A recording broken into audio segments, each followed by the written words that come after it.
Salut à tous, bienvenue sur Cher Fitness. Alors désolé un petit peu pour la mine, un petit peu, je suis un peu malade. Je t'avouerai que là c'est un peu chaud, mais bon, c'est pas grave, c'est pas le plus important. Aujourd'hui, on va parler d'un sujet qui tourne, qui a tourné ici et là. Frédéric Delavier a posté une photo que voici, qui m'a fait réagir. En gros, on te présente une athlète transgenre qui explose les records. Et donc je me suis dit, waouh, ça en dit long pour l'avenir du sport féminin dans le monde, parce que là c'est chaud quoi. Donc on va parler un petit peu de ça. Alors tu le sais, dans l'histoire du sport, les femmes n'étaient pas très admises dans ces pratiques-là. C'était considéré comme dégradant, etc. Enfin, c'était vraiment un sport d'homme, tu vois. C'est pour prouver sa virilité, etc. Si bien qu'à l'époque, des femmes se sont battues pour pouvoir pratiquer ne serait-ce que de la course à pied, par exemple. Je pense à Madame Karine Switzer, qui a participé à un marathon. Alors, elle s'était inscrite comme ça, en mettant des initiales, de façon à ce qu'on ne puisse pas reconnaître que c'était une femme. Et sans se cacher, sans rien, elle a participé à ce marathon, avec son mari d'ailleurs. Et je crois que c'était au bout de 6 km, quelque chose comme ça. Un journaliste a reconnu qu'une femme participait, scandale.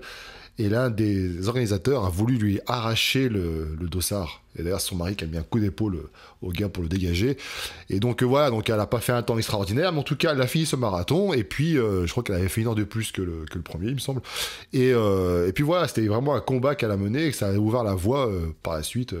Pour d'autres actions de ce genre, et puis d'autres femmes ensuite ont pu participer à des épreuves sportives. Par rapport aux transgenres, alors les transgenres, ce sont des personnes qui sont nées avec un sexe, mais qui ne se sentent pas en tant que telles. C'est-à-dire que, je sais pas, une personne peut être née en tant qu'homme, mais elle se sent femme, et donc elle va faire tout ce qu'il faut pour devenir une femme. Donc il y a une opération lourde, chirurgicale, etc., injection d'hormones, etc., pour pouvoir ensuite être considérée pleinement, et reconnue pleinement comme étant une femme, par exemple. C'est pas une vidéo qui va juger de ce que c'est bien, pas bien, etc. Je veux dire, chacun est libre de faire ce qu'il veut dans ce domaine-là. Par contre, là où c'est un petit peu chaud, c'est que ces personnes-là, évidemment, peuvent pratiquer du sport. Le problème, c'est que, bah, tu vas le voir, en fait. On parle de personnes qui sont restées des années et des années avec des corps d'hommes, avec des hormones d'hommes, avec donc ils ont développé une force, ils ont développé aussi un volume musculaire important par rapport à une femme. Je veux dire, c'est comme ça, c'est logique. Je veux dire, c'est une question de... c'est hormonal, parce que certains qui me disent, ouais, les femmes, machin, non, il existe des exceptions, mais bon, toujours est-il que, qu'on le veuille ou pas, d'un point de vue morphologique, physiologique, tout ce que tu veux, je veux dire, on est foutus tous différents. Il existe des exceptions, mais bon... Voilà, et en fait, ce qui se fait que ces personnes-là, même si elles changent de sexe, ça reste tout de même des personnes avec des gabarits impressionnants, avec une force impressionnante par rapport à des femmes. Dans le domaine du sport, il existe différentes manières de tricher, tu le sais. Et surtout que l'avènement des médias, et puis donc l'argent, etc., il faut des records, il faut que ça impressionne, donc le dopage... s'est développé, et il n'y a pas que maintenant, hein, ça s'est développé depuis très longtemps, parce qu'il fallait aussi que les pays prouvent qu'ils étaient...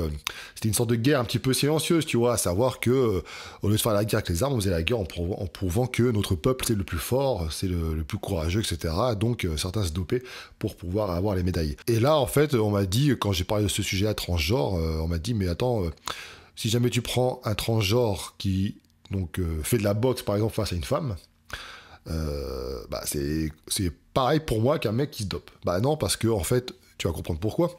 Je suis pas d'accord avec ça. Quelqu'un qui se dope, déjà dans le haut niveau, tout le monde se dope, en gros, en majorité. D'accord, je veux dire, faut arrêter de se voiler la face. Quelques exceptions quand même, mais bon, dans la majorité des cas, c'est le cas. Si bien que, au bout d'un moment, tu as eu des records, et après ça stagne, jusqu'à temps que peut-être une exception génétique, ou alors peut-être un produit nouveau arrive, et puis ça va peut-être te grappiller. Mais tu prends par exemple l'athlétisme, les records, c'est pas non plus des minutes, c'est des secondes, voilà, donc finalement tout le monde arrive à un certain palier, voilà, t'as un certain niveau, tu vois, qui est une différence qui est pas très élevée finalement. Tu prends les 10 premiers. Là, quand tu prends un transgenre, c'est simple, il expose tous les records. Pourquoi? Tout simplement parce que si tu prends un mec, donc une personne qui est née homme, là, c'est le problème-là, ça concerne vraiment les hommes qui deviennent des femmes, hein, d'accord? Parce que pour l'inverse, c'est moins vrai. Le sport féminin est en danger. Pourquoi? Parce que tu prends ces personnes-là, c'était des hommes pendant X années, la plupart ont pratiqué déjà du sport à haut niveau pendant X années, leur discipline, ils changent de sexe. Donc, ils vont dans la compétition pour femmes, parce que certaines fédérations les autorisent, et là, ils explosent les records, les victoires. Je sais pas, t'imagines, tu prends Mike Tyson, à son époque la plus glorieuse, tu le fous en femme, donc opération, tout ce que tu veux, même injection d'hormones, machin, ça restera quand même un beau bébé, musclé, puissant, etc., malgré tout, et forcément, les nanas à côté vont crever ou faire des comas, enfin, peu importe. Et regarde, c'est le cas encore récemment. Récemment, il y a un article qui est paru, j'ai trouvé sur les observateurs. T'as un combattant transgenre de MMA. Bon, je vais pas te mettre l'image. Lui est arrivé, en fait, ce qui s'est passé, c'est qu'il a brisé littéralement le crâne de son adversaire. Il l'a brisé. Pour moi, ça, c'est autorisé. C'est un peu comme, on pourrait comparer ça un petit peu aux mecs qui battent leurs femmes, tu vois. Je veux dire que la nana, elle a beau être une pratiquante professionnelle, etc., face à quelqu'un qui a physiquement qui est supérieur, qui a la technique en plus comme elle, c'est l'envoyer à l'abattoir, tu vois, cette personne-là. Sous prétexte que on doit égalité, chacun il peut faire ce qu'il veut, etc., on considère que le mec qui est devenu femme, on le fout là-dedans, il a le droit, et voilà. Le problème, c'est que la compétition, il n'y a plus d'intérêt, parce que forcément, c'est lui qui remporte toutes les victoires. Je veux dire, qui peut rivaliser avec lui? Donc, à technique égale, la force est forcément supérieure. Qu'on le veuille ou pas, c'est une réalité. Alors, il se défendait, mais attendez, je suis pas le premier à avoir brisé des os, etc. Machin, non, mais attends, t'es arrivé, t'as tout explosé. Je sais pas, donc au bout d'un moment, il n'y a pas que ça. Tu prends l'haltérophile, justement, je parlais au début. Marie Grégory. Alors, c'est une haltérophile, justement. Le problème... Elle a battu, alors je dis, 4 records du monde à une compétition de 100% Raw Weightlifting Federation aux États-Unis. Elle a établi 4 nouveaux records mondiaux, c'est pas rien. Alors t'as beau avoir tout le monde dopé en ce milieu, etc. Lui, anciennement lui, donc elle, il était dopé avant, j'imagine, parce qu'il devait en pratiquer. Mais bon, il continue encore, j'imagine, à apprendre des choses, parce que c'est du sportif de haut niveau, et quand bien même, il explose les records. C'est normal. Pourquoi on a des différences de barème, on va dire, des critères différents chez les femmes que chez les hommes, parce que les performances ne sont pas les mêmes. Et donc là, c'est comme si tu mettais un homme avec ses propres capacités, etc. Chez les femmes, forcément qu'il expose tout. Je veux dire que même pas le dernier des mecs, parce qu'il ne faut pas non plus dénigrer les capacités des femmes, parce que les femmes, elles sont quand même à un sacré niveau. Mais tu prends un mec qui ferait, dans un championnat normal, il ferait, je sais pas moi, 20e, tu le fous chez les femmes, il serait beaucoup plus haut, logiquement. C'est dommage, parce que ce qui se passe, ce qui commence à se dire sur les réseaux, etc., des athlètes qui ont participé aux Jeux Olympiques, etc., enfin, il y a différents tweets, etc., par rapport à tout ça, c'est qu'elles considèrent que le sport féminin est en danger. Donc, certaines se sont battues par le passé pour pouvoir pratiquer des disciplines, entre elles, les championnats féminins, etc. Et on leur a foutu maintenant des athlètes transgenres qui explosent tout, et si bien qu'elles ne peuvent plus, elles, s'exprimer en tant que femmes. Parce que, qu'on le veuille ou pas, ces athlètes transgenres, certes, on fait en sorte qu'on leur coupe les appareils génitaux, etc., machin, on modifie tout ça, on injecte un petit peu d'hormones, etc., mais toujours est-il qu'à mon avis, tu mesures leur taux de testo, tout le bordel, ça reste toujours élevé par rapport à une athlète féminine de naissance.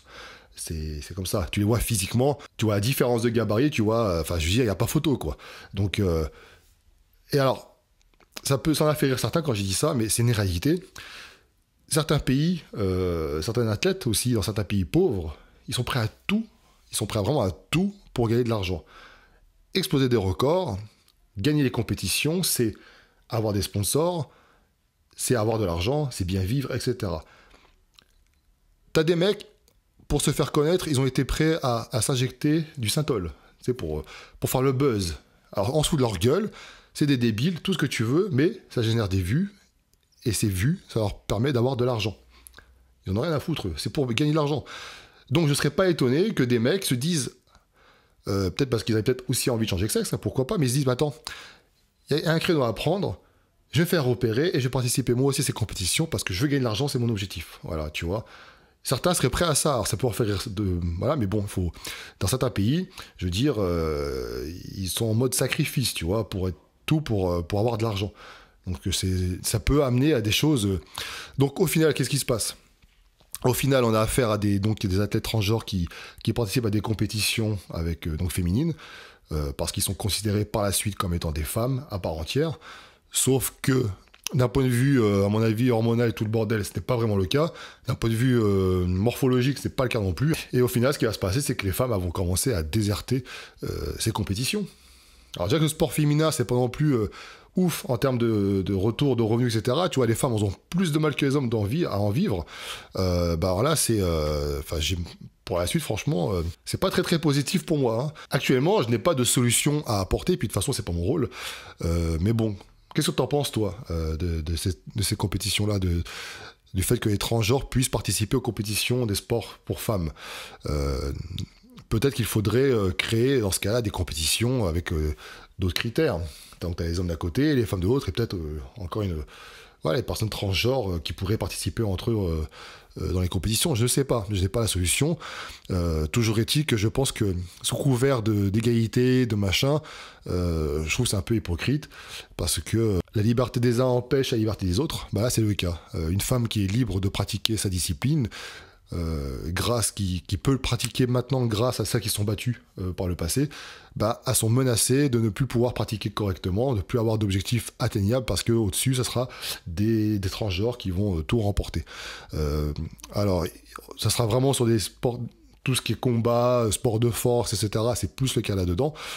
J'ai pas d'autres exemples actuellement, mais bon, toujours ici que c'est chaud pour elle quand même. Donc au final, j'ai envie de te dire, tu vois, ceux qui pratiquent le sport comme ça, qui sont toujours en comparaison, je veux dire, déjà, tu as la génétique, tu as les capacités de chacun, tu as ensuite le dopage, et maintenant tu as ça. Au final, c'est pour ça que je dis toujours que, personnellement, moi, j'essaie de m'améliorer vis-à-vis de moi-même. C'est mon objectif premier. Si je pensais qu'à compétition, c'est le meilleur moyen pour être déçu, démotivé et arrêter.